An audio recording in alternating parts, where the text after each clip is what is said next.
Palestinian lives and to continue their occupation. Today we're going to look at 5 examples of this behavior. Number 1, self-defense. We hear this line over and over again. Israel has the right to defend itself. This is used by a nuclear power with one of the world's most technologically advanced militaries to justify the ongoing oppression and occupation of a mostly unarmed civilian population. So what are they defending themselves from exactly? Palestinian resistance comes in many forms. When it's protests, Israeli police and occupation forces respond with violence. When it's promoting and supporting the BDS movement, Israel and its supporters respond by crying anti-Semitism. And when groups like Hamas are forced by desperation to respond with armed struggle, Israel causes widespread devastation. And for some reason, we never hear about the Palestinians' right to defend themselves.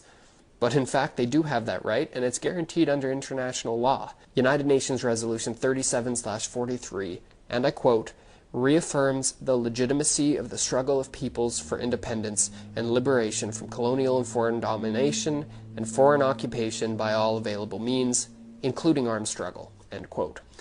So if the all-powerful Israel has the right to defend itself from a civilian population, why can't the victims of their colonial empire do the same? Number 2.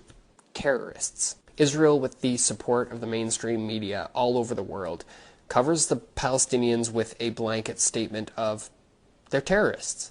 But let's break this down. In the West Bank, there are no armed resistance groups that are currently operating out against the Israeli occupation. So if this terrorist label is applied to Palestinians in the West Bank, it's being applied to civilians and nonviolent resistors.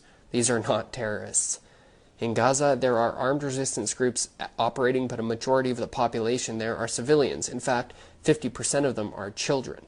Hamas, the most prominent group that is operating in Gaza, of course, is a political group with an armed wing. The United States, Canada, the EU, Israel, and Japan all consider the entire group of Hamas to be a terrorist organization, but there are many countries around the world that only consider the armed wing a terrorist group. In fact, in 2018, the UN General Assembly rejected a U.S. resolution that condemned Hamas